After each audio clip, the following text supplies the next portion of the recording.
us. The Executive Mayor, I saw the Executive Mayor of Tshwane, my dearest sister, Doctor, thank you so much, and the Executive Mayor of Johannesburg, Mayor Dada Morero. Executive Mayor, thank you as well for joining us.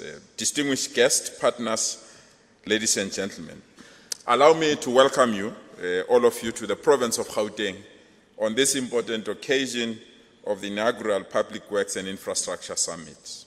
We come here as Gauteng not only to grace the event, but to embrace its intentions and possible solutions that will be suggested today.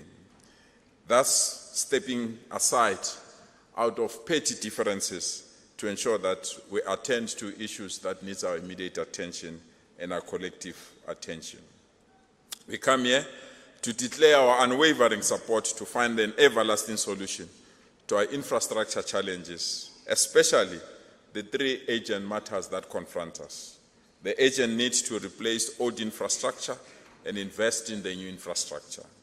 The urgent need to end vandalism and lawlessness, in particular by organized syndicates, and the urgent need to maintain and improve public infrastructure.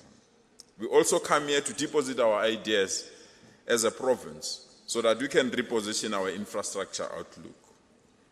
In our recent meeting with the executive mayors of all municipalities in Gauteng, we agreed to support the Gauteng Infrastructure Funding Agency to immediately seek partners that will rework and re-establish bulk facilities, especially for water, sewer, and electricity, thus unlocking future investment opportunities in our province. GIFA has been given this task to coordinate this work with all our municipalities, and we really believe if we can invest in this, we'll be in a position to unlock many infrastructure opportunities that are available in our province. But we also welcome the decision taken by our President, His Excellency Cyril Ramaphosa, to establish the Presidential Joburg Working Committee to overhaul and reposition Johannesburg as a whole. Together with the Executive Mayor, we met with the President, and we are quite excited with a special focus that will be given to Johannesburg so that finally we can let go of the limitations of infrastructure that we have in our city of Johannesburg. We are also at the tail end as the provincial government to announce the team that will be implementers of the expansion of the Gautrain to new areas in Four Ways, Roodepoort and Springs. This will create almost 125,000 new job opportunities and expand the Gautrain across all our areas in our province. We are also revamping the Pretoria-Gqeberha railway line. Now that it has received a major financial boost, we want to thank Transnet and our motor industry for agreeing that we open that railway line so that it can take our goods to Gqeberha. We have partnered with the province of Eastern Cape together with the province of Free State so that this particular task can be executed at ease. And the Gauteng government and the Limpopo government are now ready to approach the Department of Transport to seek support to resume processes for the Gauteng-Limpopo high-speed train that will ensure that we can move goods and people between these two important provinces. This is a huge investment that we really believe that the private sector will assist us to accelerate it. With the removal of the e-tolls, yes, I know no one believed that the e-tolls will go on. The minister, the e-tolls are gone now. And with the removal of these e-tolls, we have now removed all the shackles that delayed the expansion and maintenance of our freeways in our province. We have taken a bullet on behalf of the country. These roads don't belong to people of Gauteng alone, but we have taken that bullet. And because we have taken that bullet, national government is now ready to expand all our highways and freeways so that we can be in a position to move goods and people as speedily as possible. Recognizing Gauteng economic interconnectivity beyond its provincial boundaries, the Gauteng government is ready to extend relationship with our neighboring cities, especially Rustenburg, Sasolburg, and Komhlanga, now forming a single integrated economic ecosystem to fully harness its potential and ensure we coordinate activities around our region. We have the strong view, Minister, that Rustenburg will not grow to Mafikeng. Rustenburg will grow towards Krugersdorp and Randfontein and assist us to deal with the challenges of those cities. Together with Sasolburg, We don't think that Sasolburg will grow to Bloemfontein. Sasolburg can grow towards Van der Bijl and assist us to also take advantage, including Harry Smith, MEC, that we wanted to grow towards Gauteng, because Harry Smith is strategically located. It's 300 kilometers to Durban, 300 kilometers to Bloemfontein, 300 kilometers to Johannesburg, 300 kilometers to Mpumalanga. So it's strategically located to give us an opportunity that will ensure that we can move goods easily. In 2 days' time, we'll be hosting our own Gauteng conference, investment conference, to solidify our approach in growing Gauteng. Already, the conference is oversubscribed, Minister. We're excited there are many institutions and companies and countries that are willing to invest in Gauteng and thus reposition the new Gauteng so that we can elevate it to the next level. But we can only do so when we deal with the basics. And the basics are simple, Minister. Fill the potholes, ensure traffic lights are working, clean our city, and ensure everyone is safe in our province. If we can't do this, no matter how hard we work to attract investment, we are not going to succeed. We need to ensure we reposition our province to be a province that is preferred by many people. By leveraging on digital economy, sustainable infrastructure, and integrated governance, we are laying the foundation for the globally competitive, future-ready Gauteng. And this is the area that we want to invest our energy. That is why we are so excited to host this summit, and we are looking forward to the outcome of this summit so that we can work together. Minister, you know me and you and other ministers who work together. We just bury our differences and sidestep our differences and ideological differences and look at the interest of our people and the upliftment of our country. That is where we need to put our energies and our resources. As we resume this conference, be assured of our support. As we resume this conference, be assured of our willingness to walk the path with you. And we are indeed excited that we are not only hosting this conference, we are starting a new thing to change and ensure that indeed our country is a construction site. If you need support, if we need a laboratory to gauge some of the opportunities that are available, Gauteng is raising its hands. We are ready to work with you, Minister. We wish you well, and we are looking forward to the resolutions. Thank you.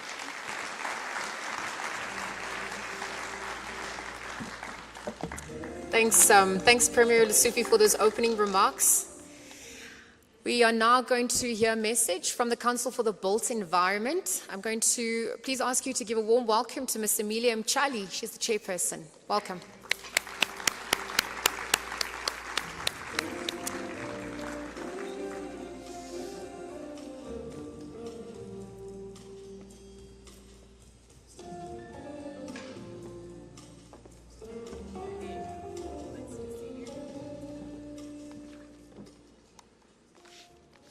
Thank you, Program Director. I would like to acknowledge the Minister of Public Works and Infrastructure, Honorable Dean McPherson, the Deputy Minister of Public Works and Infrastructure, Mr. Sihle Zigalala in his absentia, Premiers of Gauteng, Mr. Panyaza Lesufi, Premier of Northern Cape, Dr. Zamani Sol, Premier of Northwest, Mr. Kagiso Mkhosi, members of Executive Council, members of Parliament, members of Provincial Legislature, Executive Mayor, the Public Protector, Auditor General, the Director General of Public Works and Infrastructure,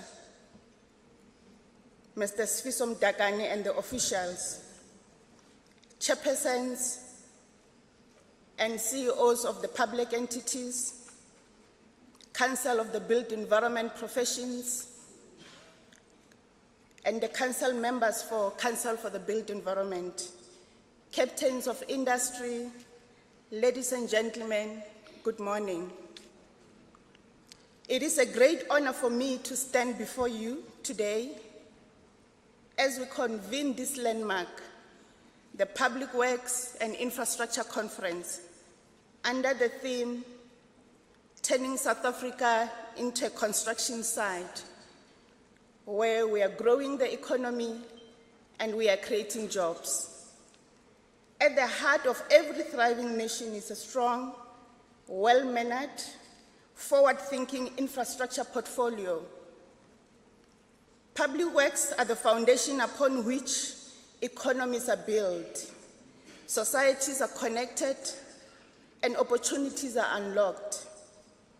The roads we travel on, the schools and hospitals that we rely on, the public buildings that serves as the backbone of government services. All these are the lifeblood of our economy and the foundation of a prosperous society. As we gather here today, we do so with a shared commitment to transform South Africa into a hub of infrastructure development that does not only stimulate economic growth, but also ensure that no one is left behind. A robust public work and infrastructure portfolio is not just a brick and mortar. It is about creating jobs, fostering social inclusion, and driving sustainable development. It is about ensuring that our investment today becomes the cornerstone of a more equitable and resilient future. The conference is a call to action. It is an opportunity for us to reflect on how we plan, we design, execute infrastructure projects in a way that is efficient, it's transparent, innovative, and impactful. It is a platform for engaging on the role of government auditing in ensuring that every rand spent on the public work infrastructure translates into real, tangible benefit for our communities. Transparency and accountability is a public infrastructure project are just not ideas. They are necessities that build public and investor confidence. We must also acknowledge the urgency of modernizing our approach to asset management and infrastructure delivery. We need to unlock the power of partnerships, leveraging public-private collaborations to maximize investment in infrastructure.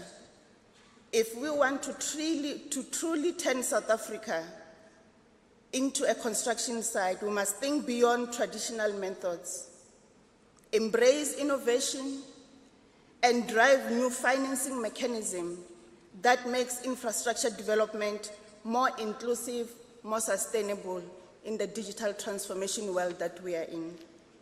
As the Council for the Built Environment, we recognize the built environment professions that they have a critical role to play in shaping the future of public infrastructure.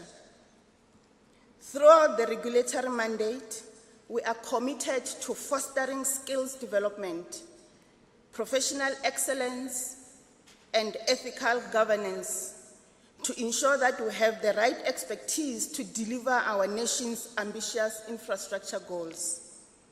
Ladies and gentlemen, this conference is not just about discussing challenges. It is about finding solutions and forging a path forward. It is about moving from policy to practical implementations, from vision to action. Over the next sessions, we will engage in critical discussions that will shape the way we build, the way we manage, and sustain our public infrastructure. Let us seize this opportunity to lay the foundation for a South Africa that is built to last, inclusive in its growth and bold in its vision. In closing, I wish to extend my gratitude to the Public Works, to the Department of Public Works and Infrastructure our esteemed partners, and all the delegates present today. May our deliberations be meaningful, our collaboration be fruitful, and our impact be long-lasting.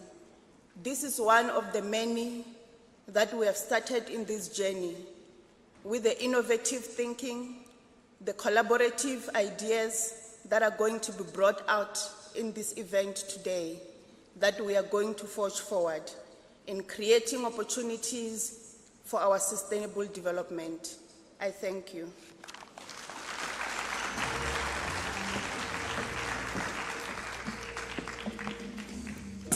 Thank you, Chairperson, for those remarks as well. So as we continue with the program, I was on AI, I was using AI, and I Googled what a successful strategy for the built environment is going to entail. And so I can't take credit for this. This is why I'm letting you know. It says here that for the built environment, optimization strategy should include the prioritization of sustainability, resilience, community well-being, focusing on energy efficiency, waste reduction, smart infrastructure, also considering the unique context of the city as residents and citizens of the country at large, perhaps also the economic logic of these towns and cities. And so our next speaker is in fact from the Department of Public Works and Infrastructure. He is the head of the Property Management Trading Entity, Mr. Cesar Sibande. He's going to be giving us some of that more intricate optimization strategy methods, perhaps so that we can map those processes and ultimately it can lead to implementation. Let's welcome Cesar. Thank you.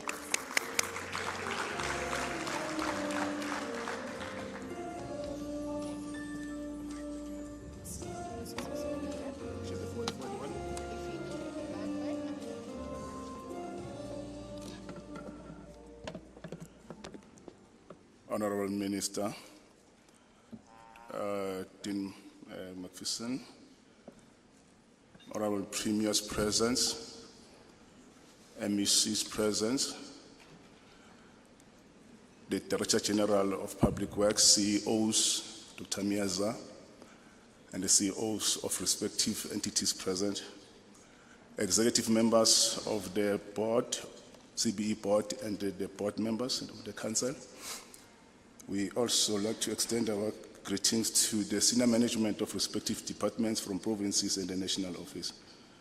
From Director, I'll be speaking on the paradigm shift that we intend to embark on as Public Works in respect of how we want to contribute towards the national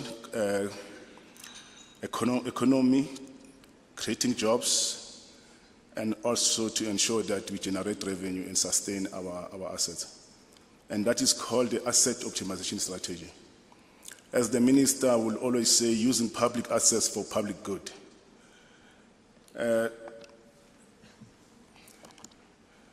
From Director, I think it is important that we also embark on a journey to rebrand ourselves as an organization that seeks to have a clear vision and a mission and strategic goals in terms of how we want to position ourselves in the society. We do have a vision which is clear in terms of how we want to achieve our programs. In the main is to provide strategic direction and quality services that offer innovative and proactive socio-economic infrastructure. We also have our mission, which then is around the thrust of being a trusted choice of innovative. We also have our strategic goals is to deliver world-class public infrastructure. And our values, of course, will be driven by integrity, professionalism, accountability. And that is part of our strategy to rebrand Public Works as an agent of choice. We do have our purpose, Prompt Director and the Minister, is that more than anything else, we are the custodian of immovable assets. We provide credible immovable asset register. And also, more than anything else, we do have quite a number of interventions that seeks to bring about quality infrastructure to our people.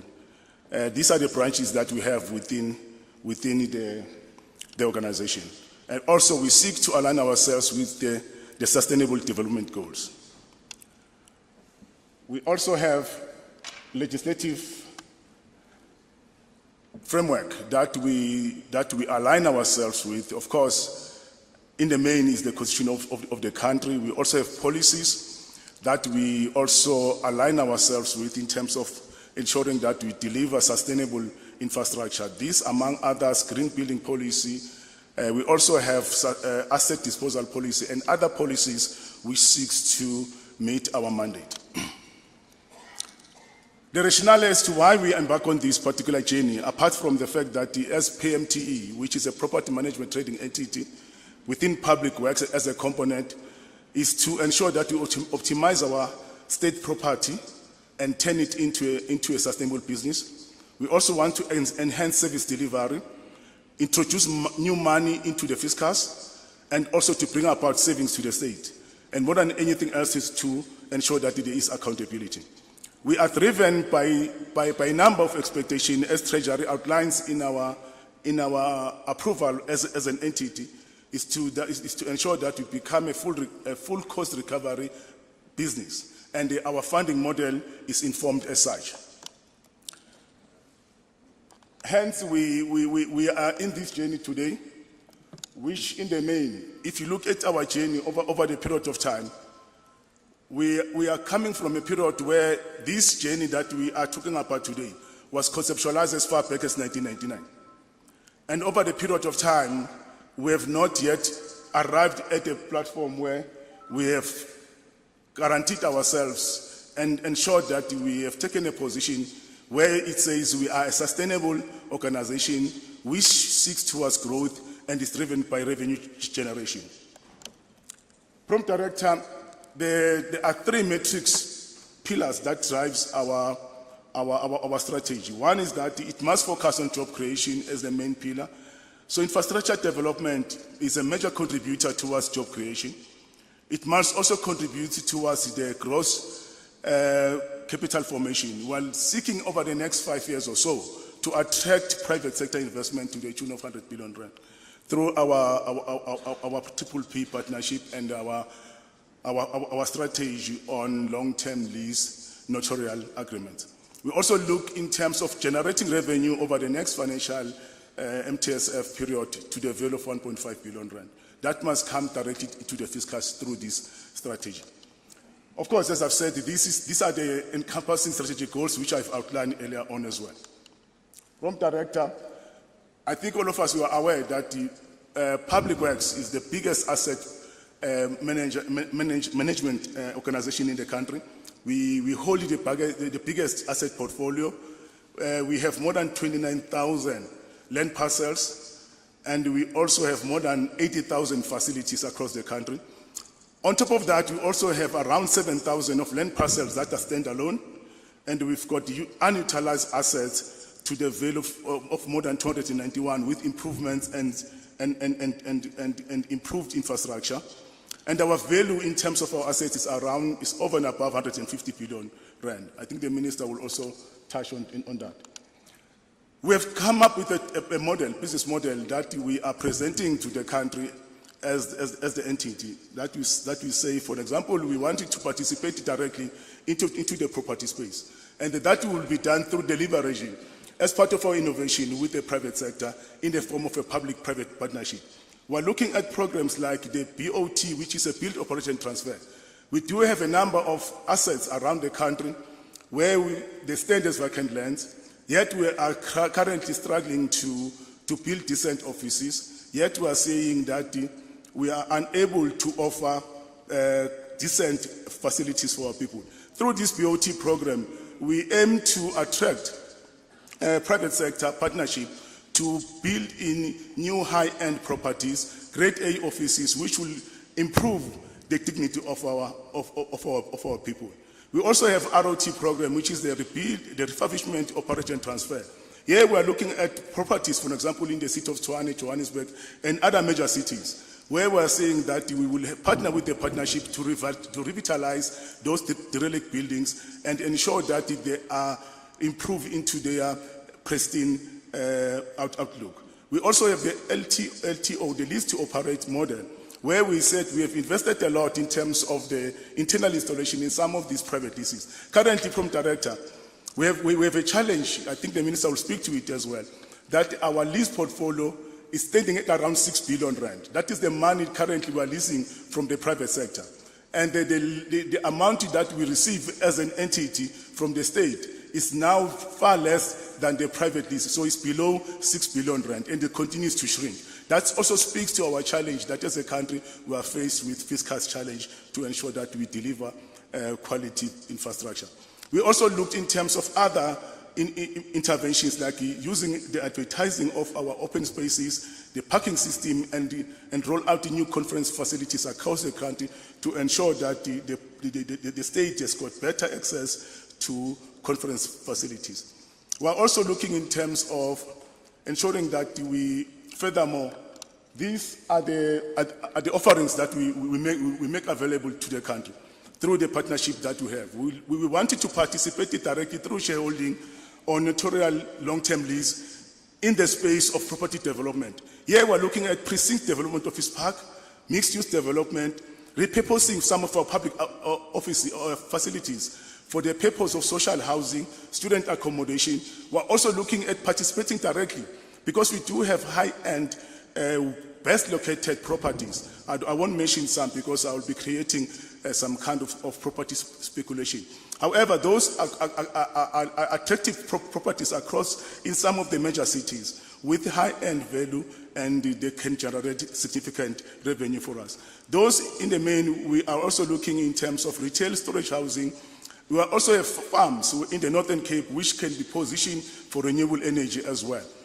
And that will be done through the operating vehicle, as I've said, the PPP model that will be outlining. We also have other assets that we are currently optimizing, and we are on the verge of going out and listing them in the public space. Small harbors, freehold lease, agricultural assets such as farms. We also have islands. We also have residential properties and commercial properties and residential industrial properties as well. This is the space where we wanted to directly participate and significantly generate revenue as an entity for the benefit of the people of South Africa. Our solution, of course, we do have a steering committee which consists of various stakeholders that we are presenting as well, is that it will be consisting of members from the public works in the various provinces. It will also form part of our quarterly sitting, mainly looking at developing the standard operating procedures which have been approved, collaborating with strategic stakeholders in the property space. It also consists of members from National Treasury and ISA, which is Infrastructure South Africa as well. We're looking at ensuring that we also develop, there's a structure that we are currently establishing within the office of PMTE, within my office, to ensure that these proposals and strategies that we are envisaging are well captured and are able to deliver as per the vision. One is to ensure that we establish the strategic service delivery unit as instructed by the Minister. It will look at project packaging, feasibility studies, financial modeling, and also stakeholder engagement and risk assessment. It will ensure that it's also form part as a PPP advisory services. Currently, the PPP revised regulation, it only allows the National Accounting Officer to develop within their strategic area of focus the PPP advisory unit. And we as Public Works nationally, we are already on the verge of announcing the PPP advisory unit once Treasury has acknowledged our intention. And that, again, we are looking at establishing a company in terms of managing our assets, as the Minister will allow to do that as well. It will look at raising equity shareholding, which means as a state now, will participate directly in the property space through equity shareholding. We're also looking in terms of capital sourcing to generate growth, for growth generation in some of the assets that we'll be issuing. For example, where there is a built-in tariff structure, for regional offices, for government buildings. We want also to take a stake. We are currently engaging with financial institutions and to determine their appetite. There is definitely high appetite, and they were looking at participating directly as a state in some of the built-in tariffs to the percentage around 35% or so. And we wanted to ensure that the company is agile and responsive to the market and trends, and ensure that it's able to respond positively and generate revenue for us. Prompt Director, as I'm about to conclude, the Minister is embarked on a journey to make sure that we roll out this infrastructure across the country by signing MOUs with major cities. Before the end of June, we'll be signing MOUs with the major cities, Johannesburg, the City of Johannesburg, City of Tshwane. We've already done with Durban and eThekwini and KZN. We'll also be, soon we'll be signing with Cape Town and the Western Cape. We're also looking at other provinces that will follow suit. The aim, of course, is to make sure that we deal with what we call it problematic buildings, which are now called hijacked buildings. We want to repossess those buildings and repurpose them for strategic high-end use. Those could be social housing, student accommodation, even for office accommodation as well. We're also looking at leveraging state assets for revenue generation. In that way, the Minister will be rolling out that program across the province. We also went out, Minister, and advertised already 31 properties, which we are currently saying the extension for such has already been given. And there's been a question as to how are we going to look into this. Here with these properties, we're looking at a PPP model, and we're also looking in terms of a notarial long-term lease as part of the agreement that we have. And we believe through this particular partnership, we'll be able to really create a massive spin-offs, economic spin-offs, that will ensure that the infrastructure ecosystem in the country is also enhanced. As I'm about to conclude, we really want to encourage South Africans to take up this opportunity, as it is also attracted to other international investors as well. Prompt Director, let me conclude here, as this is going to be part of the discussions that will be taking place in some of our seminars this afternoon. I thank you.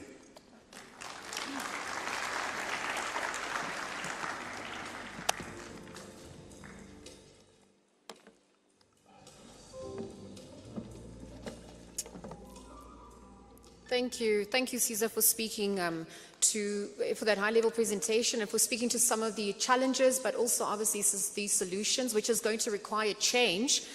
Speaking of change, we all need to be part of that change. And so as we look at what else we can expect for the rest of the program, the structure of the summit, I'm now going to welcome the Chief Executive Officer at the Council for the Built Environment, Dr. Msizi Myeza. As we know, the Council for the Built Environment is a Schedule 3A public entity. Their mandate really is to promote and protect, and also protect the interests of the public in the built environment, and also to promote and maintain a sustainable environment and natural environment, amongst many other mandates. So welcome, Msizi.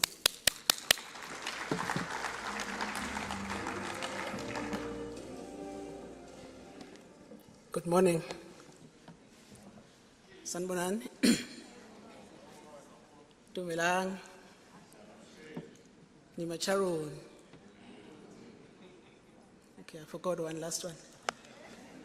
Molweni. Epondweni. Program Director, thank you very much for the opportunity. I think mine is a quick one. I'll stand on the protocols that have been established, but to appreciate the presence of our premiers and the MECs, importantly, the professionals in the House. We've been requested to provide a perspective on how the session will unfold. One of the advice I received when I joined this organization 3 years ago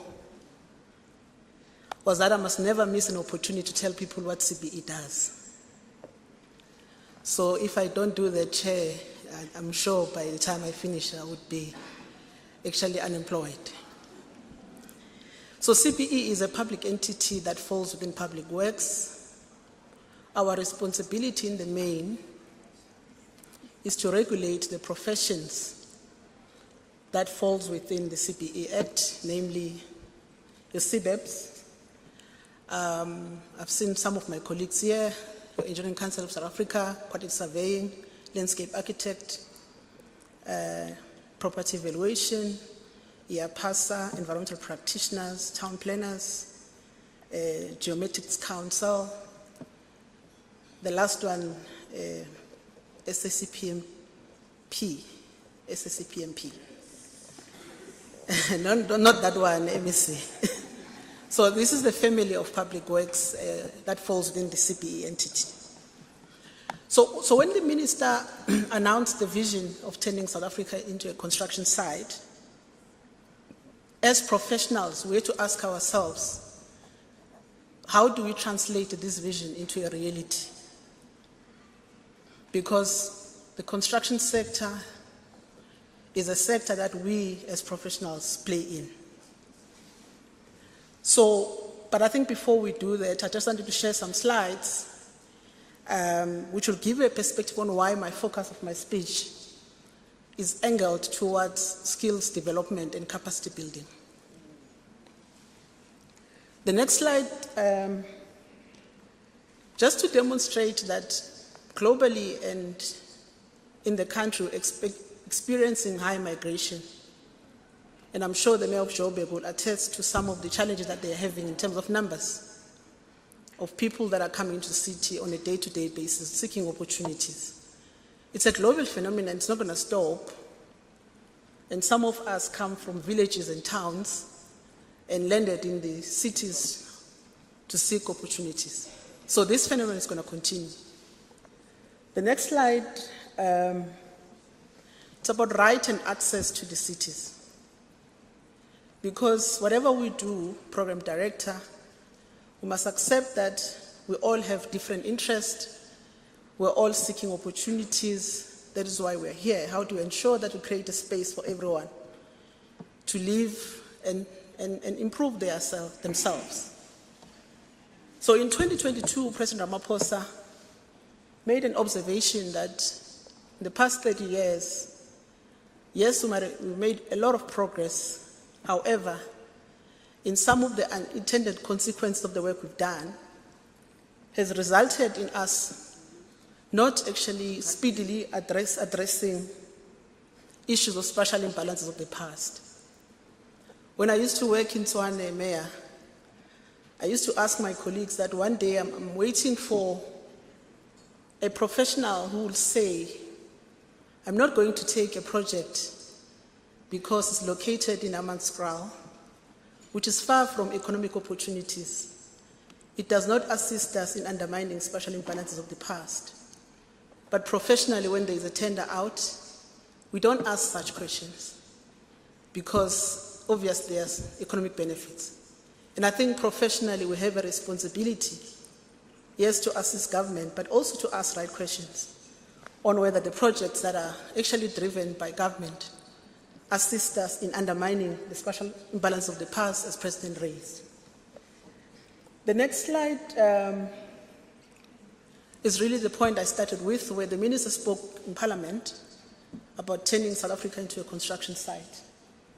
And I think for me, the question that we have to ask ourselves as a council, like the chair was speaking earlier, was to say, what is our contribution professionally, as a profession, as a sector, to ensure that vision is realized?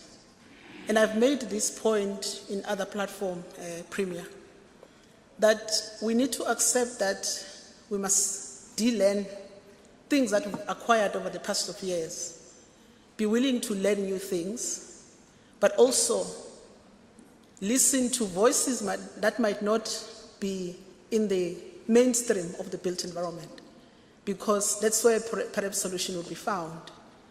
And it is important for us as the profession to accept other voices from the outside, especially community-driven type input, because sometimes we tend to say we know it all, we've got expertise, therefore communities don't know.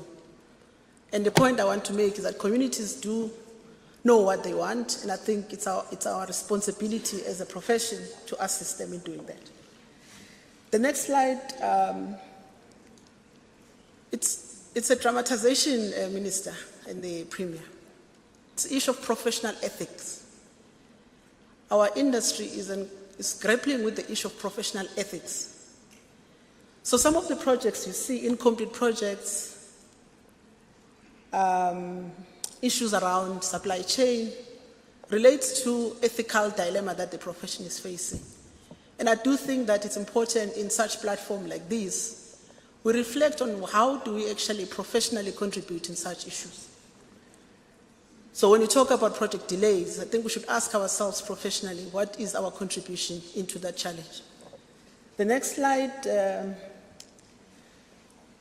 when we talk about capacity in local government or in national government or in entities, the conversation tends to be distorted in terms of numbers.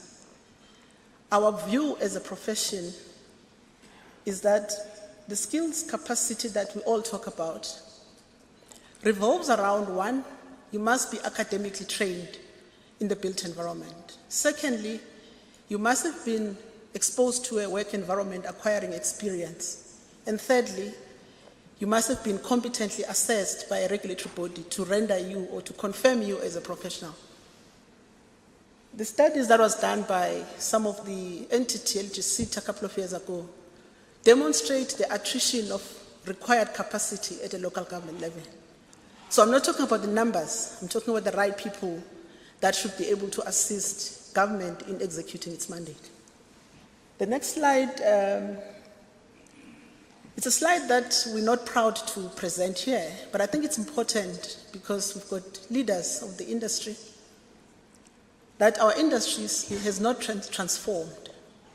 So I was doing a head count here, I can see that the bulk of the players here are male. So that's how our industry minister, whenever we go to parliament, we get lambasted about what are we doing to transform the industry or the profession.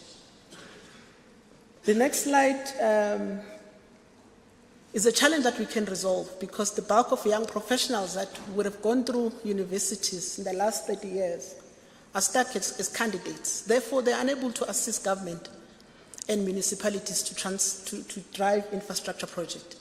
So collectively, we have a responsibility as professions, the industry players, to turn that number into practical professionals that can then be deployed in different spaces in government. The next slide, I think I started with this point in my presentation, so I will just skip it. So the question could be asked then, what have you done? So we presented a strategy for MEC Free State. You'll remember when this document was presented at MINMEC to say how we can't just lament in terms of problems, but we must actually come up with solutions that assist in professionalizing the built environment. And I think the point that we want to put forward is about the point that the chair was making, that it's about humanizing the built environment, it's about not about bricks and mortar, it's about humans and society that we service. You can proceed to the next one. This is a strategy that I was referring to, that we are implementing currently to address the issues of skills. It's got 12 interventions. We've been workshopping it in different provinces because it's important that all the provinces, especially the public works family, embrace the strategy that was put forward by themselves to drive the capacity and skills training. The next slide is just to demonstrate that any strategy requires an intentional implementable plan. I think that is what we attempted to do. I remember when we were presenting it at the MINMEC last year, the MINMEC asked questions about implementability of the said strategy. So we try to ensure that that's what we encompass in the strategy. I think the last slide, before I conclude, is just to say if one were to be asked a question, how many built environment professionals in the country? I can only report on the registered professionals that we have from different CBEPs or regulatory bodies. But there are a lot of people who have studied in different universities that we do not know about. And others have left the professions, they're in the private sector. How do you get them back into the system? And I think some of the interventions that we're putting forward, the National Logbook, is beginning to tap into those people and say, come back into the profession because the country needs you. The last two slides, really, which I won't deal with, you can skip that one. It's a thank you slide. It's a very important slide because what I said is true. I know that it's April Fool's Day today. So everything I said is true. So I think we need to really, Minister, through you, take this conversation that we're having here today seriously, but in the commissions we'll have more conversation which will then justify why we think skills development and capacity building of the state as per the national framework that was approved by Cabinet is something that we as a profession must embrace. Thank you very much, Program Director.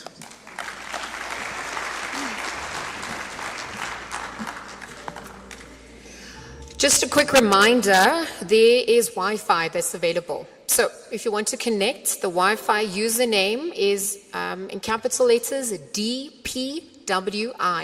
And then the password is DPWI Summit with a capital S 2025.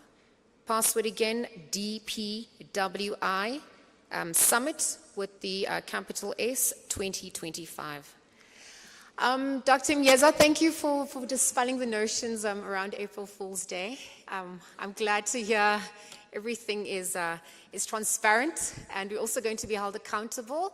These are also pertinent themes that need to be realized for government, for authorities, perhaps also all those along the value chain. And so I think to unpack that a little bit further, ensuring accountability, the vision from the Auditor General, I'm now going to welcome Ms. Bongi Ngoma, who's the Executive Head of Audit at the National Auditor General of South Africa. Welcome.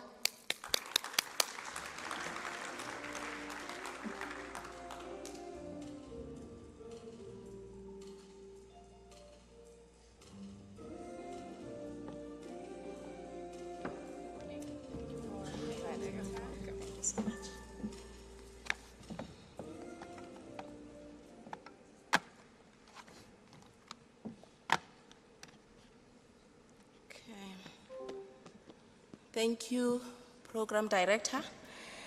Let me greet everyone and allow me to greet and acknowledge the Minister of Public Works and Infrastructure, who is the host of this summit, together with, of course, my Premier, Panyaza, and the mayors of Joburg and Tshwane. I'm proud to be in your presence, in your midst.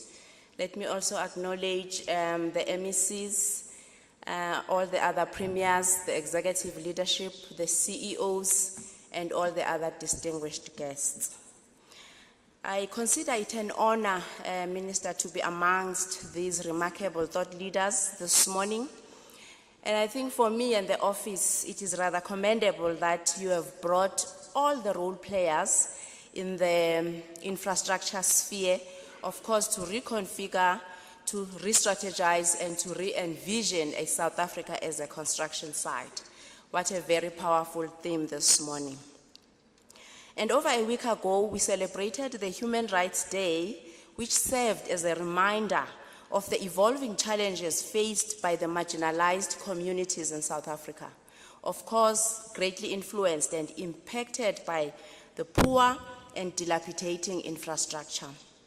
And this sad reality probes logic into the efficiency in the implementation of the NDP and the SDG goals.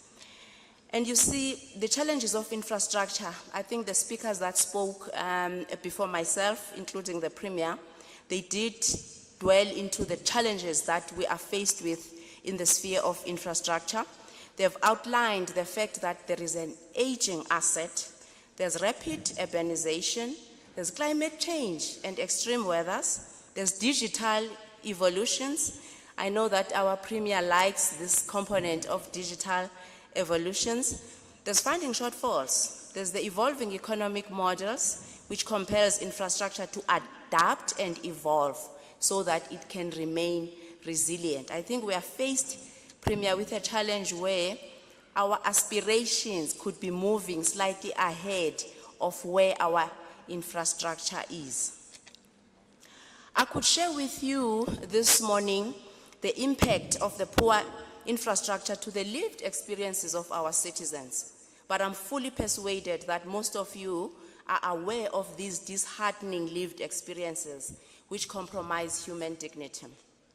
Some of us have witnessed firsthand some of these disheartening struggles that the marginalized are subjected to.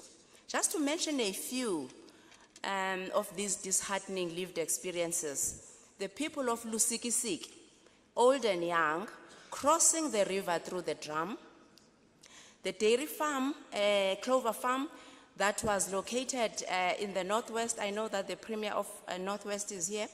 That dairy farm had to relocate to KZN due to infrastructure decay and mostly due to the dire conditions of the roads. It was getting more costly to fix the tires. And added to this, the water shortages rendered Clover as a business unable to do the business efficiently. And the biggest loser was the citizens of the Northwest. We have also witnessed the instances of sewer running into the streets and homes in the Mfuleni local municipality. I don't see the mayor. The mayor was here. Also running into the streets of Enoch Mgijima, where I come from, just to mention a few. Of course, there are financial and economic ripple effects and consequences, as residents tend to be then reluctant to pay for municipal services due to lack of trust, further causing another ripple effect as non-payment compromises the delivery of the very same services that they need. You see, infrastructure is only half the narrative of service delivery. So it's half the narrative. The other half is maintaining and servicing it. And the construction site, Minister, as the narrative is not complete until we also apply ourselves to how this infrastructure will be maintained. And so all these dire lived experiences that we are aware of are a cumulative result of failure and also failure to maintain infrastructure. Therefore, it's going to be pertinent that we recognize that the poor delivery on projects, someone talked about the projects, I think it was the chair of CBE and also Dr. Caesar and the colleague that spoke about the strategy. So what we are saying is that the inadequate maintenance will have significant cost implications for South Africa because it also puts pressure on the fiscus. Therefore, while huge investments continue to be made, it is necessary to yield tangible returns on the money that is spent. In the previous stakeholder engagement with the AG, Tsakani Maluleke, the Minister of Finance expressed his concern, that was Minister Kodongwane, expressed his concern articulating that with all the billions that are allocated to this area of infrastructure, then South Africa is supposed to look like a construction site. This is rather an essential remark which probes leadership accountability and capacity for consequence management. Further, Minister, if South Africa must turn into a construction site, then the rhetoric probe is, where is all the promised infrastructure? To envision then this South Africa as a construction site, we need to probe further by asking essential questions.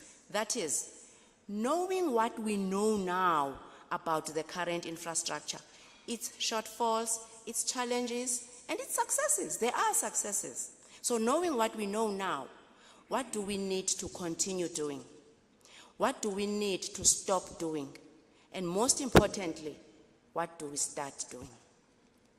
And as I dive into what we found as the Office of the AGSA, allow me, Program Director, to just borrow a concept of the construction site. This concept excited me, and I dreamt to be an engineer one day, but I never got to be one. I landed as an accountant. But today, I think I qualify to speak as an engineer. So allow me to borrow this concept and say, if we are to make South Africa as a construction site, then we need to pay attention to issues like clearing of the site, excavation of the site, so that we can prepare this construction site for success. And what is excavation? I just want to zoom on that one aspect. Excavation becomes critical because it sets then the foundation for the rest of the project. In other words, it digs deeper into the root causes of the problems that we are confronted with as a country. And so as we turn South Africa into a construction site, we need to excavate all factors that have contributed to the unfavorable outcomes of poor and dilapidating infrastructure. And the deficiencies that I'm about to talk to just now speak to internal control environments that have got shortfalls, also speaks to a need to then to pay attention into the multifactorial issues that I'm going to unpack now. The first issue to excavate is planning. Planning. Lack of planning at the start of a cycle has encouraged that continuous cycle of poor infrastructure. And this fits with the expression that says, what is not measured doesn't get done.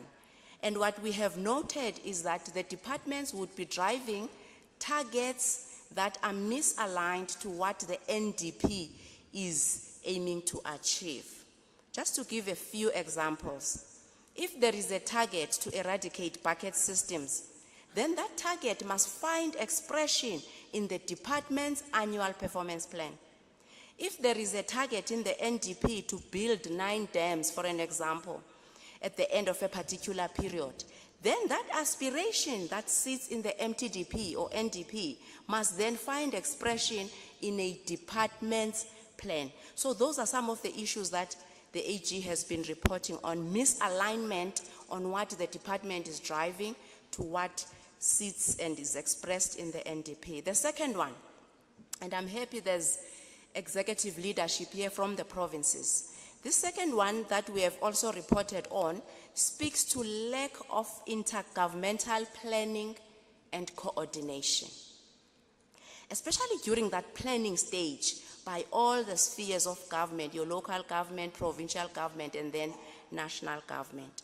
We have over time noted or observed issues where there's vandalism. I think it was the Premier that spoke about the scourge of vandalism. So we have also noted this, mainly in the low-cost housing environment, where houses were constructed. However, we still noted absence of water and sanitation bulk services, owing, of course, to lack of collaboration with local government. The third issue to excavate that we have been reporting on in the project life cycle, for an example.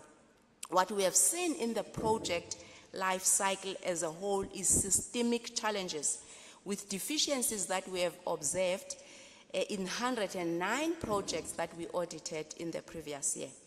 We had noted within these 109 projects that we visited, 80% had problems in various areas. We had unearthed issues of project delays in about 55% of these projects. We have unearthed issues of poor quality construction, the workmanship. We have also unearthed issues of significant overspending and also instances where these properties then end up not being utilized or become inhabitable. So in 80% of the projects that we have looked at, whether in the local government sphere or in the PFMA sphere, we had noted issues. And the contributing factor that we have identified range from many things: ineffective procurement processes. I think Dr. Msiza talked to that part. And this leads to inadequate appointment of suppliers. I think if we can master this, Minister, at the start of the life cycle of the project, we will be able to have a construction site. The audits have revealed that because there's insufficient due diligence processes and poor assessment, both at technical and at financial capability when appointing service providers, we then end up appointing service providers that are underperforming, that do not deliver. We end up paying them even before they conclude on the projects, and then we are unable to hold them accountable. Because once you have made that payment and you did not follow or monitor the life cycle of the project or the milestones of the project, then you will not be able to hold that supplier accountable. Of course, these things are squarely expressed in poor project management disciplines.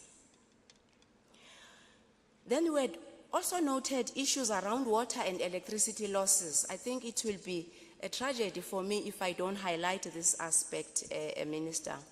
We had noted issues of water and electricity losses, critically impacting service delivery and fiscal sustainability. We had noted losses totaling above 14 billion rands, electricity losses at about 22 billion. And these place severe financial strain on municipalities, of course, due to diminishing revenue streams. Most importantly, as I move to the call to action, what we need to excavate, most importantly, is lack of accountability. And the plethora of findings and the reports that the Auditor General has presented in the past have squarely spoken about lack of accountability, which is of course perpetuated by lack of consequence management for poor performance. I think the lack of consequence management becomes the twin of lack of accountability. They go together. And the call to action, as I'm moving to my closure, Minister, is that we need to have a concise understanding of this accountability framework, concise understanding of the accountability ecosystem, which basically refers to the integrated system that links all the role players that have got a constitutional mandate on infrastructure accountability. So it's going to be important to map that framework and to understand who is supposed to play which role within the ecosystem of infrastructure. And I'm happy all the role players are here. And these role players influence one another. Hence, if any part of the ecosystem fails to effectively play its role, this not only has a negative impact on the effectiveness of the ecosystem as a whole, but it also tends to compromise the ability of the effective role players to effectively play their roles. So what am I saying here is that in the ecosystem of infrastructure, you could have fewer role players being effective, but those fewer role players that are effective will be compromised by everybody else who is not effective in the system. Therefore, the message that we wish to convey to you is that to master the art of infrastructure delivery is to master the art of accountability. This therefore necessitates a robust activation of the accountability ecosystem to address the root causes, the things that you need to excavate in the site. The first call to action, it has been spoken to, I won't go deeper to it. It talks to the need to professionalize, and it does seem that we know what needs to be done. And if I were to borrow the words of Amelia, Miss Amelia Mchali, who said we need to move from vision to action, I think that's all that we need, Minister. It does seem, as I've been listening this morning, we do understand what needs to be done. We know what the problem is, and we know how to fix it. But now what is outstanding is us moving from vision to action so that we can land these aspirations on the ground. So the first one was the professionalization, and this is a game changer for public sector. And as we professionalize, we are not only talking about the technical skills, but we are also talking about the ethical and professional conduct of all the members. And I think that starts with hiring competent people. The second one, Program Director, capacity building. And part of professionalization is capacity building. And perhaps infrastructure delivery has not progressed to the pace that we aspire because of the lack of clarity on responsibilities and accountability. Perhaps that's what we need to sort out. As we sort out the capacity building, let's clarify the roles and the responsibilities and the accountability that is expected from our officials. The third one, performance management. This one is underrated, but it's the most potent and the most powerful. Accounting officers have got to reinforce the desired behaviors and accountability through a performance management system together with a development system. And this must be aligned, of course, to the KPIs, and this must include the monitoring of the projects and enforcement of consequences in the event of non-delivery. The rest of the call to action, Minister, speak to areas of proper project management processes and disciplines, areas of robust needs assessment, robust demand acquisitions and contract management. It speaks to the need to monitor by the transferring and the receiving officers, as well as the regulatory bodies. There's a lot of monitoring that is required within the accountability ecosystem. It speaks to a need to have disciplined project management practices. Municipal oversights by MPECs and councils become very important. Oversight bodies and assurance providers. I know in here in the room there's also chairs of audit committees, there's internal audit functions. You play a critical role in ensuring that South Africa becomes a construction site. And as I conclude, Program Director, the ethos of accountability demystifies this illusion that you can be a steward and lack acumen, because it is impossible to be a steward of accountability and lack acumen. And a major call to action that we are raising as the Office of the AGSA is that all of us, as we become these stewards of accountability, our mandate is to subscribe to the paradigm of service as we turn South Africa to a construction site. That is, whatever our hands find to do, may we always do it with excellence, mindful that the beneficiary of our services is mostly the marginalized. Therefore, as I close, accountability in itself is an act of service because it unleashes quality service delivery. Thank you so much.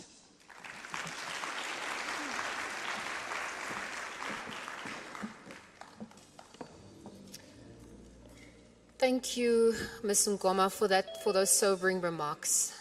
We obviously are highlighting the strides that have been taken, but we're obviously still looking at the realities by most. And again, to your point about matching our aspirations with the reality of the state of our infrastructure is important. 31 years into our own democracy. We're also edging closer to our local government elections. We're looking at the state of municipalities, accountability on that part as well.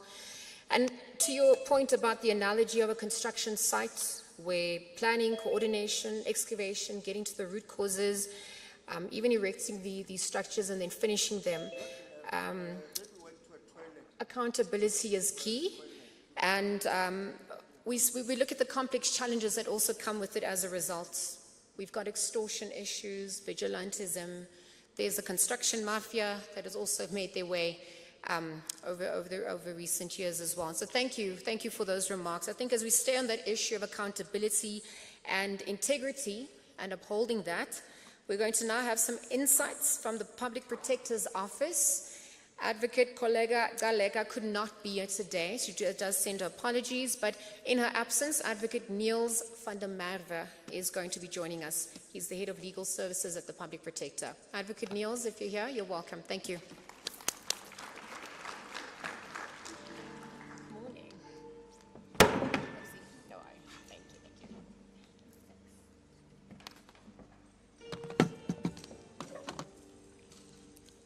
Good morning, Program Director, Minister.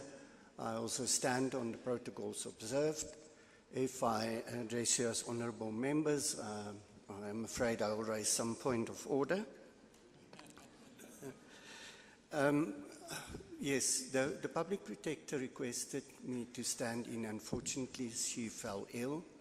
And for us as a Chapter 9 institution, the concept of integrity is obviously a foundational value for our work, and also the kind of matters that we oversight.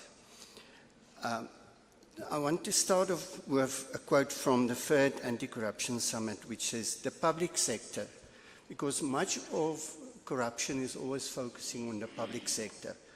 Like all society and the world, is a mixed bag of humanity. This mixed bag contains persons of little virtue and persons of virtue.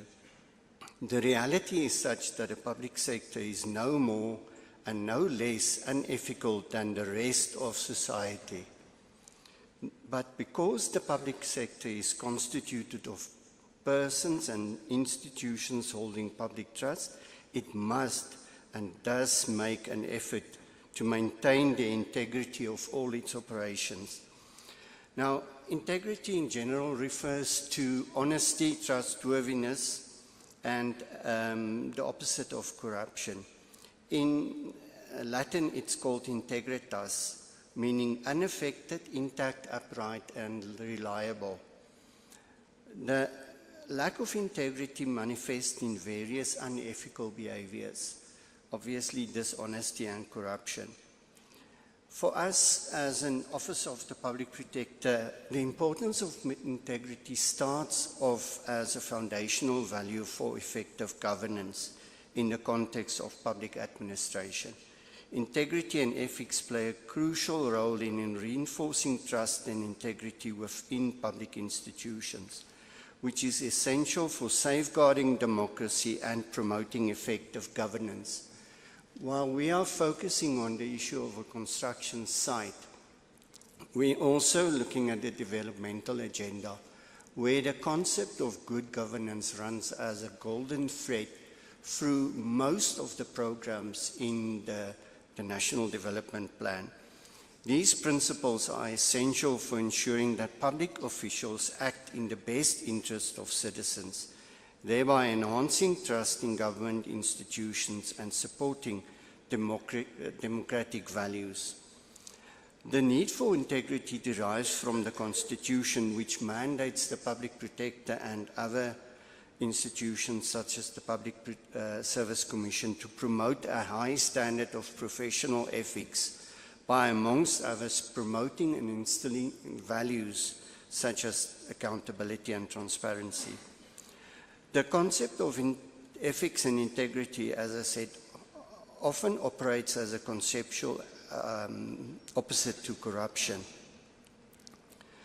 A strong call is emerging for the building of national integrity systems through a consolidation of societal values. These values, including integrity, accountability, and transparency of the political system and public service, are a fundamental requirement for trust, credibility, and authority of government in a modern and democratic society.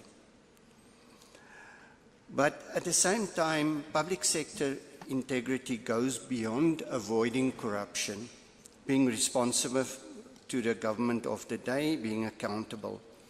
It involves pursuing a wider moral principle in the public interest, such as justice, fairness, individual rights, privacy, equity, respect for human dignity, and pursuit of the common good. These values are strongly entrenched in our Constitution and our constitutional order, built on the enjoyment of human dignity. In terms of the preamble of the Constitution, Minister, the primary purpose of the South African government is to improve the quality of life of society and develop the potential of individuals together. There is therefore consensus that a core function of the public service is to seek the achievement of progressive realization of the constitutional rights of its citizens. This means that we do not only need to act in a lawful and correct manner, but in a principled manner, which, when entrusted with public corporate organizational power. The former Chief Justice of Australia coined the concept fidelity to purpose, which he, in his discussions on institutional integrity, suggests that integrity is not solely about preventing corruption, but also ensuring that governmental institutions operate as intended and for the purpose for which they are established. He identifies 4 key components to integrity: legality, fidelity for purpose, fidelity to public values, accountability. In other words, public office bearers and officials alike have a responsibility to act impartially at all times to put the interest of beneficiaries and stakeholders first. We've already touched on the Constitution, and I've counted, we've got about 17 pieces of legislation that seeks to enforce, instill and enhance ethical values, the values of sound public administration and integrity. Added to that is ethical leadership, codes of conduct, whistleblower policy, financial disclosure regime, remunerated work outside the public service, reporting financial misconduct. But the former public protector, Advocate Thuli Madonsela, reminded us that we are not working, as I said, with a society that just consists of public servants. Therefore, she observed that a transversal code is needed to provide both public officials and public at large with a common frame of reference regarding the principles and standards to be applied in the execution of public duties. We at the Public Protector's Office know that officials alone cannot be involved in corruption. There's always a giver and a taker, and therefore a transversal code is necessary for everybody to know where to draw the line.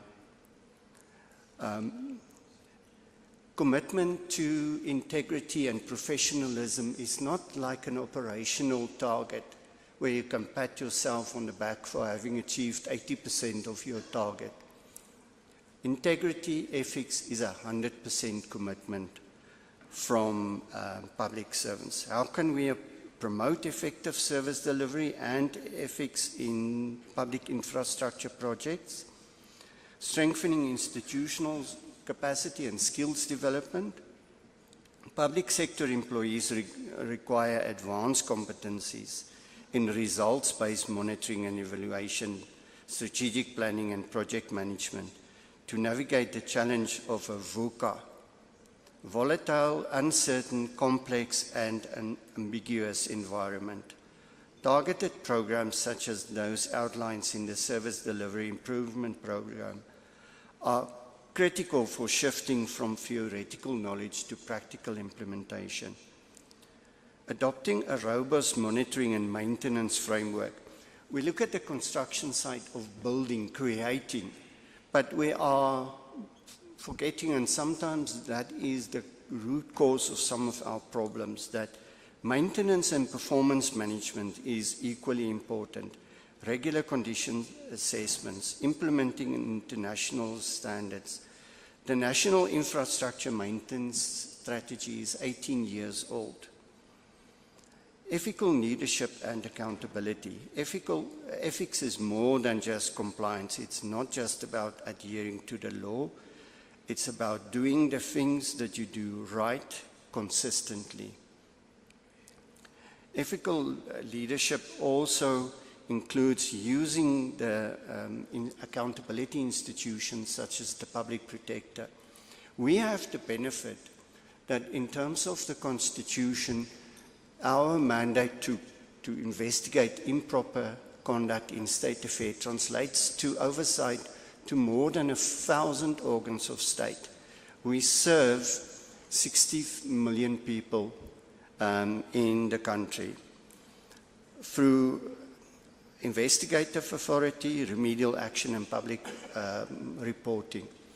What we regard as improper conduct is not defined in law as just violations of legislation. It is also contraventions of principles of good governance, societal values. We are one of the institutions, together with our chapter institutions, that can hold people accountable for not complying with the values that seeks to promote and enhance the people of our country. That brings me to community engagement and decentralized decision making.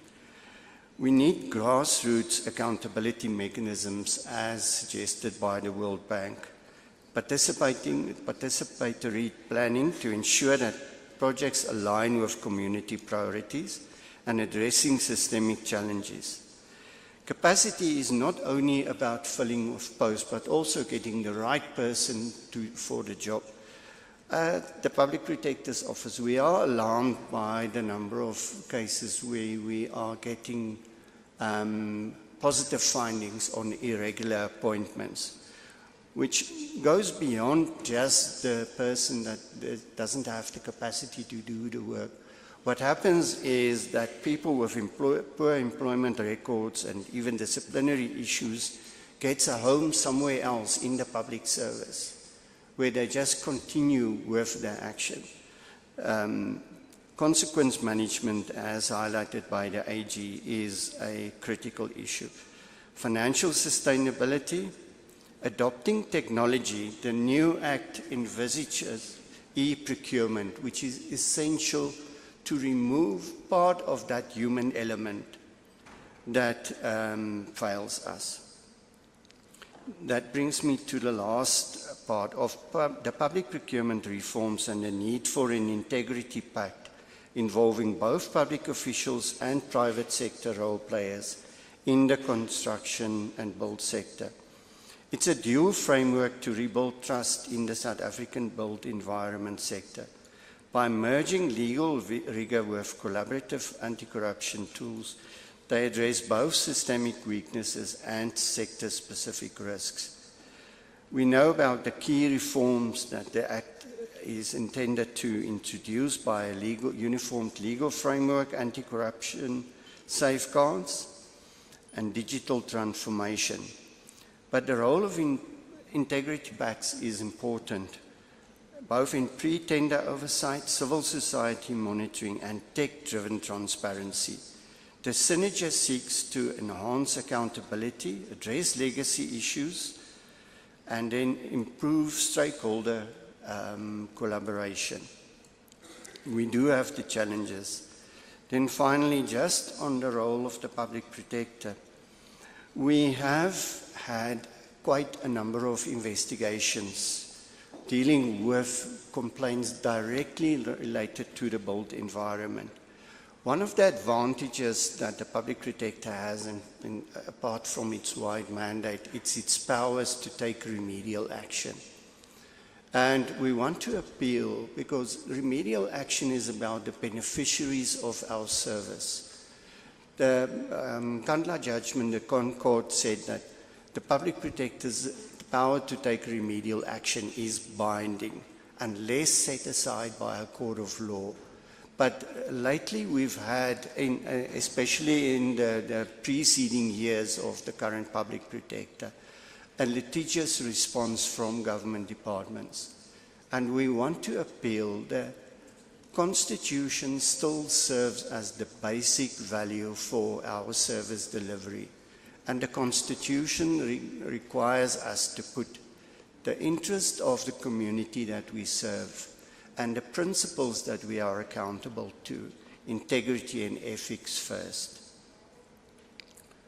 In conclusion, we then want to say a vision of an accountable, ethical and transparent government involves embedding principles of good governance at all public administration levels. Effective collaboration relations are crucial, promoting cooperation amongst national, provincial, local government, but also private partners. Accountability has to become a shared value, with government officials committed to ethical behavior, transparency and open communication, fostering trust and integrity. Thank you.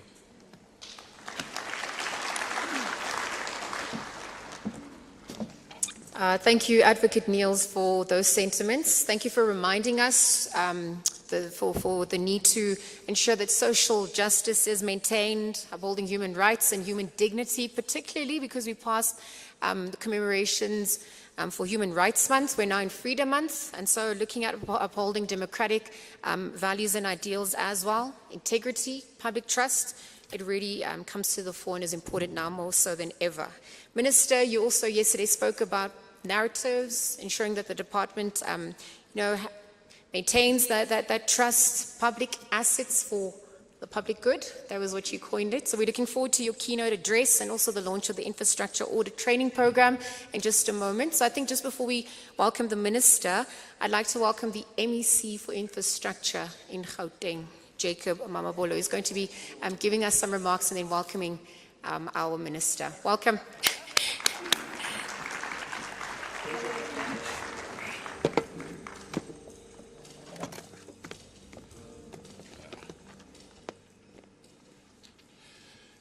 Thank you very much to our program director, doing an excellent job.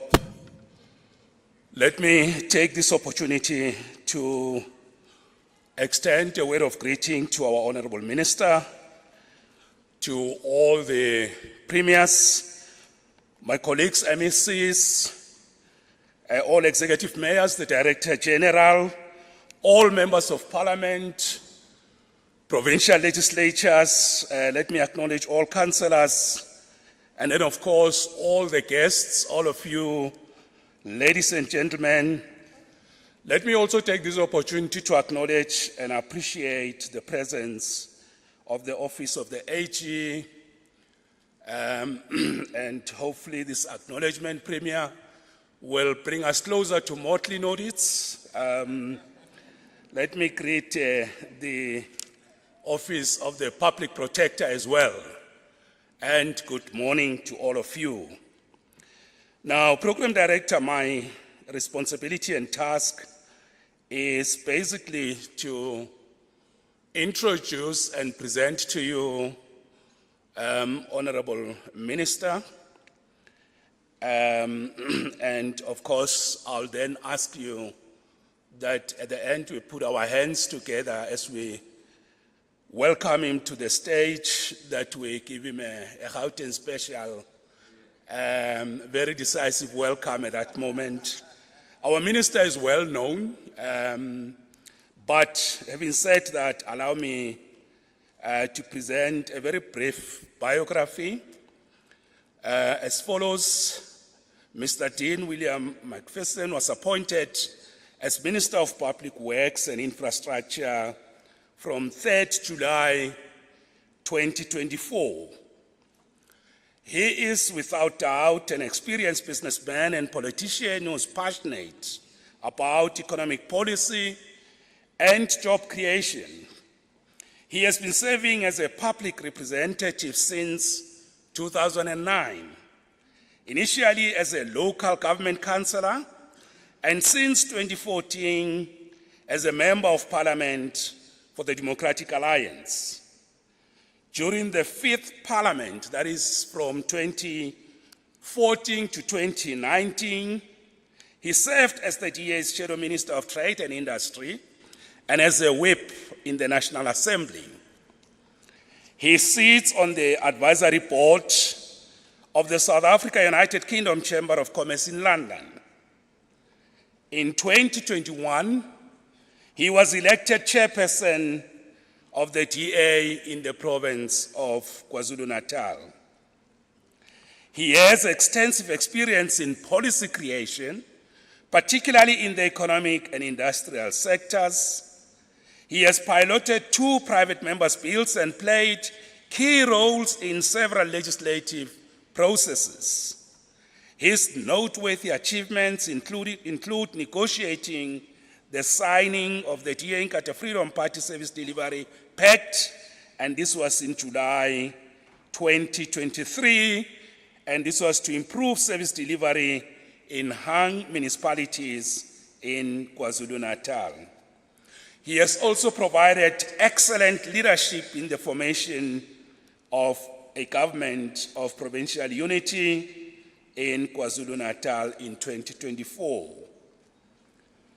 He holds a national senior certificate from Crawford College in La Lucia, a certificate in public administration from the Swedish Institute for Public Administration, and a certificate in public policy from the London School of Economics. Ladies and gentlemen, I'm very much pleased to ask you that we rise, put our hands together, and in a very hot and special way, welcome our Honorable Minister to address us. Minister, over to you. Welcome, Minister. Thank you. Thank you so much. The Premier of Gauteng leaned over to me and asked, can I come and help put together a service delivery pact to come and help? And I said, I'm more than welcome to come and be a special advisor to help. Premier, it's great to be in your province. I seem to spend more time here now than I do in my own province. So if there is an opportunity for honorary residentship, I'll be glad to take it. To the Premier of the Northern Cape, Dr. Zamani Saul, it was great to be in your wonderful province 2 weeks ago. Premier of the Northwest, Mr. Makhosi, MECs present here today, members of Parliament, members of the Provincial Legislature, the Executive Mayor of Johannesburg and the Executive Mayor of Tshwane, the Public Protector in her absence, representatives of the AGSA, the Director General of the Department, Mr. Mdekani, all government officials, chairpersons and CEOs of public entities, council members for the built environment, and partners. Ladies and gentlemen, it's a real privilege to be able to be gathered here with you today for this historic event, our inaugural Public Works and Infrastructure Summit. Today's gathering is an important event as we work to improve and uplift infrastructure delivery across the country. It is in line with our commitment to expedite service delivery within the Department of Public Works and Infrastructure in order for us to be able to turn South Africa into a construction site. As I told our MECs at our meeting in Polokwane, Limpopo last week, now is the time to put words into action. We simply can no longer talk about grand plans and visions any longer, but it's time to get those shovels into the ground and cranes into the sky. For too long, we have routinely been talking about the same thing, but we have not delivered the results that the people of our country expect of us. And so we have to change. We have to find innovative approaches and fresh thinking to turbocharge our infrastructure delivery. South Africa is not short of great plans, but we lack the follow-through that is required. And I'm hoping today we'll be able to be the start of something different.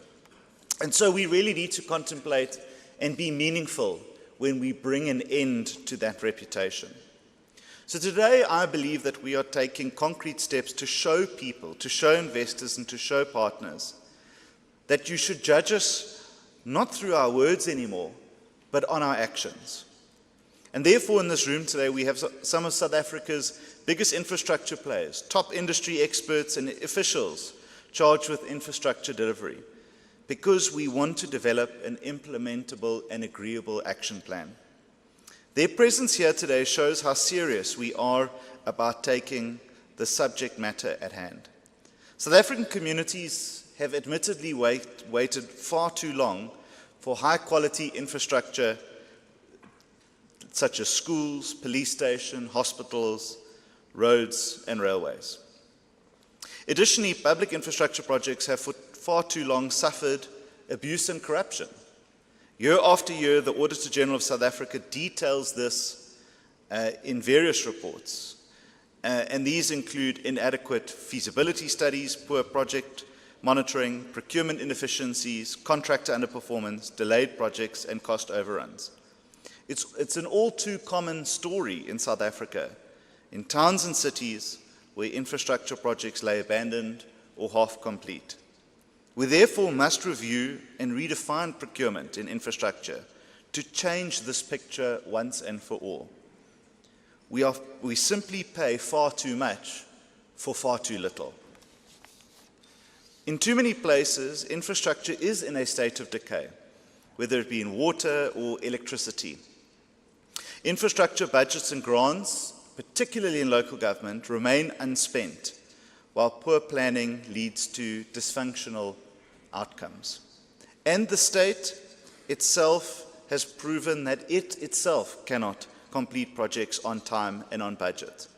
And that's why we are here today, to address these realities head on and to be able to find a way forward. We are gathered here to turn our vision into a reality, and we are gathered to bring an end to past practices. We're also gathered here to put South Africa onto a higher growth path, and infrastructure is a catalyst for that.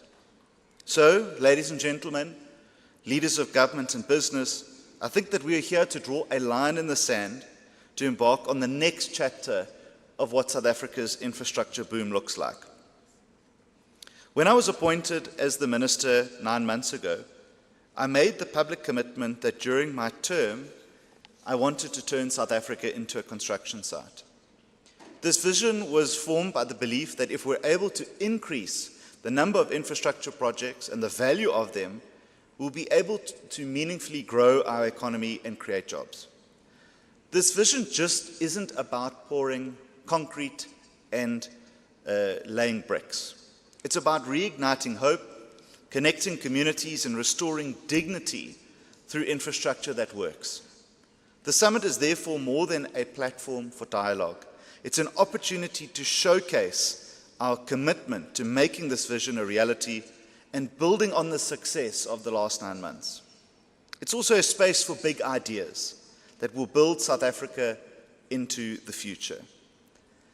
In an environment like our country, where we have battled stagnant economic growth for a decade and unacceptably high levels of unemployment, economic growth is the holy grail. It's what we desperately need, and we must do everything possible to achieve it. Because a growing economy is essential for job creation. Additionally, the success or failure of infrastructure, particularly in our small towns, is a key and a lifeline for them to receive services. So when trains fail, or water pipes burst, or roads are closed, it's our economy and people that suffer the most.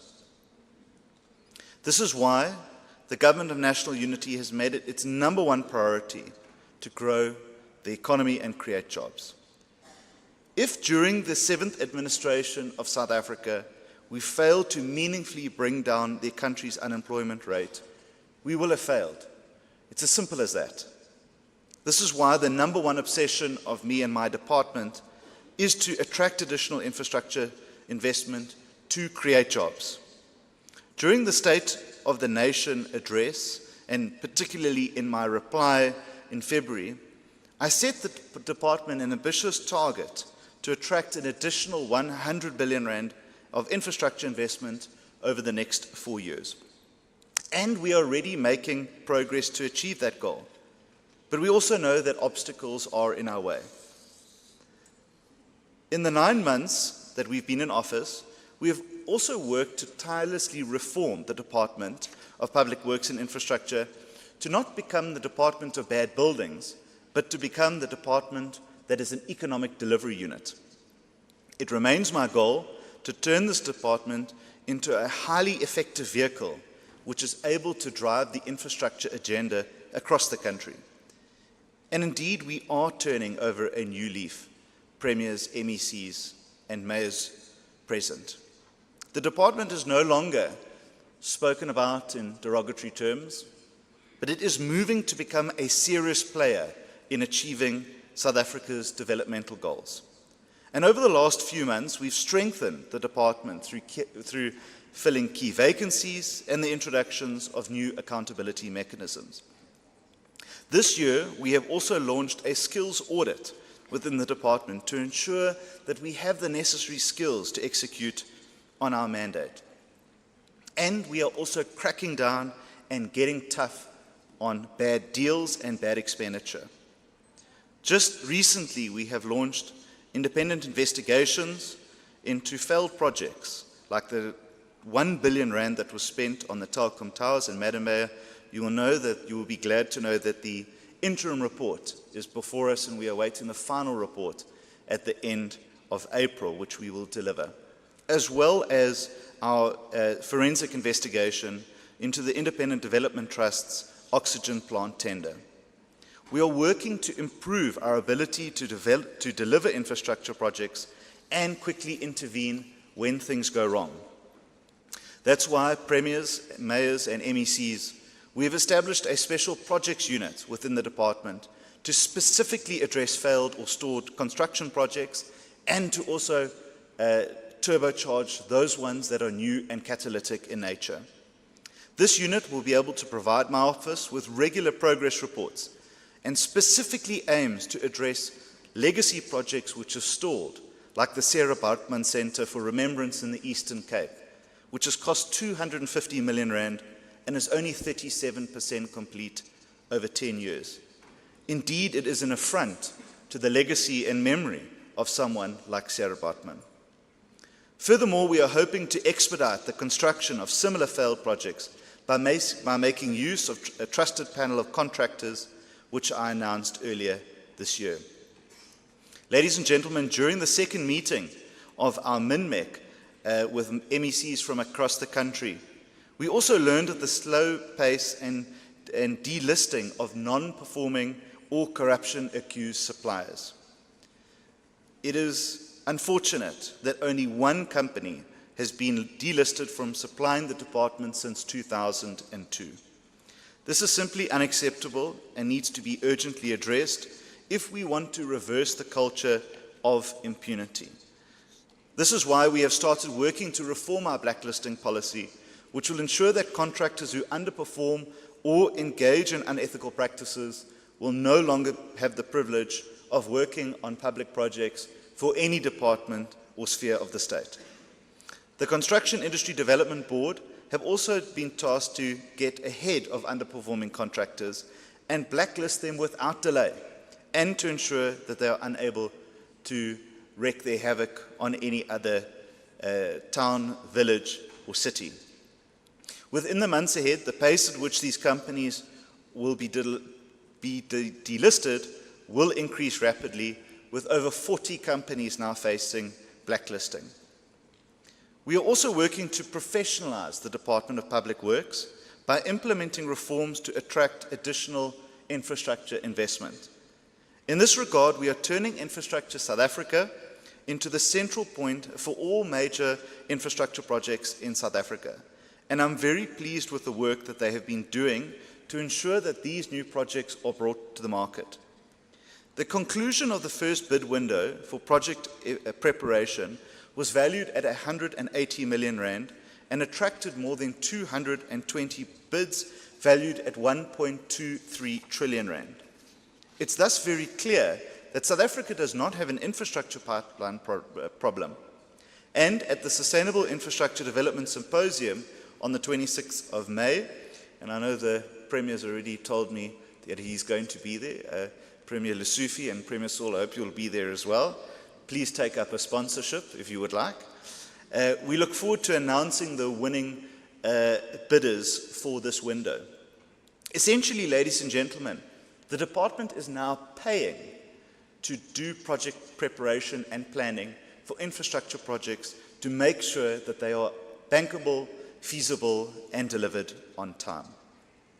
Ladies and gentlemen, ISA is also leading an innovative pilot project in 4 municipalities through the Adoptive Municipality Program, where ISA will play a greater role in planning, execution, and delivery of these projects. This will help directly address poor infrastructure delivery where we see it the most, and that is in local government. We know that local government is where the most projects fail because of a lack of capacity, resources, and funding. When sewers overflow, water outages plague communities, or the electricity goes off, the fruits of years of underinvestment, corruption, and mismanagement are felt directly and acutely by residents. This is why we take the opportunity today to have the important conversations about the collapsing state of municipal infrastructure and the linkages to unaccountable municipal leaders and officials.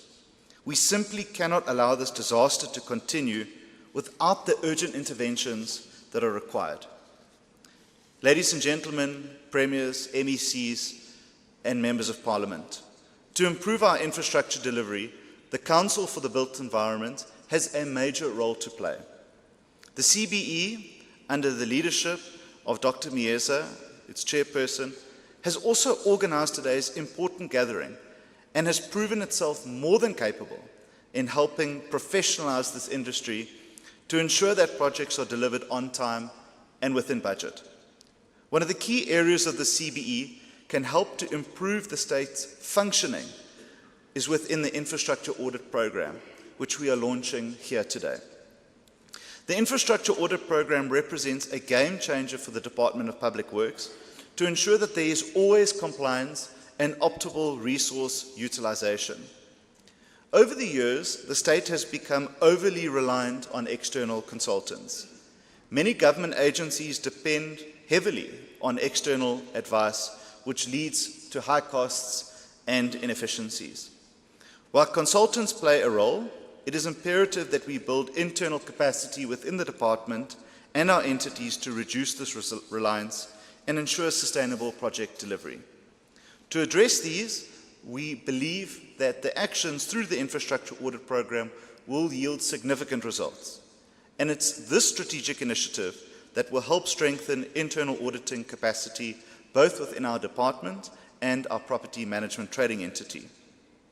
The primary objectives of the internal audit are to firstly ensure compliance, identify risks, and to optimally use resources. Secondly, it's to address gaps in project execution, including planning, design, procurement, and facility management. And finally, to align our efforts with the National Development Plan and to ensure that infrastructure investments continue to economic growth and job creation. This program will introduce built environment professionals into the auditing process, providing technical expertise in key disciplines such as construction management, quantity surveying, engineering, and property valuation. The first phase of implementation, which has already begun, has deployed 15 practitioners, which are a dynamic mix of graduates and registered professionals who are now actively working on high-risk areas such as our immovable asset management program, lease agreements, and facilities maintenance. I'm pleased to share that these 15 practitioners are here with us today, and I would like to take a moment to acknowledge their commitment and contribution to this critical initiative. Thank you very much to you. Ladies and gentlemen, this program goes beyond improving oversight. It's about building a sustainable future. By developing internal capacity, we create jobs for young professionals and reduce reliance on external consultants. Therefore, we are strengthening our ability to deliver while empowering people. The success of this initiative, of course, always depends on collaboration between our entities, professional councils, and the private sector. We must therefore work to strengthen governance frameworks, share best practices, and innovate in infrastructure project monitoring and reporting. Indeed, to truly redefine public works and infrastructure, we must embrace a new approach, one that sees collaborative partnerships between the public and private sector as central to our success. Ladies and gentlemen, there is no one quite like the private sector to lead this charge in new innovation and infrastructure delivery. We know that government cannot do it alone, and nor should it. The complexity of our infrastructure challenges demands a united front, where capability, innovation, and accountability are not only shared, but embraced. And we must therefore work together as equals, as partners, and as builders of the same future. The summit we are holding today therefore provides us with a platform that is desperately needed for this collaboration and shared future. We are gathered here today to have these important conversations about the suitability of the state's interventions and the approaches that we want to take. For example, do we really want to increase the cost of steel used in construction projects through the introduction of steel tariffs? Do our current procurement frameworks truly assist in placing South Africa on a growth trajectory? These are tough questions. They're controversial discussions, but we must have them if we want to build for the future. Ladies and gentlemen, premiers, MECs and mayors, as you can see, the public works and infrastructure sector is gaining critical momentum to play an important role towards South Africa's development. We are working tirelessly to achieve a goal of turning South Africa into a construction site. It is no longer just a nice saying, but it is a reality that is underway. And slowly but surely, the fruits of our labor are now starting to show.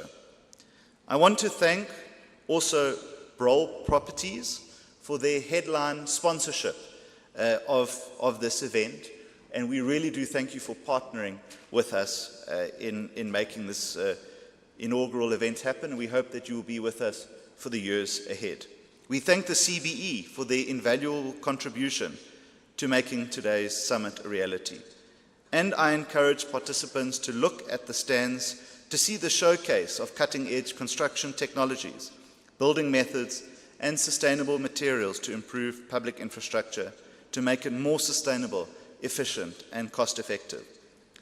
We can learn so much from one another into turning our country into this coveted construction site. Let us reaffirm our commitment to ensuring that infrastructure development serves the public and drives sustainable growth. Ladies and gentlemen, let's today recommit to building a better and inclusive South Africa. We can turn South Africa into a construction site. We must do so, and we must make sure that every infrastructure project lays the foundation for future growth and for future opportunity. I thank you so much.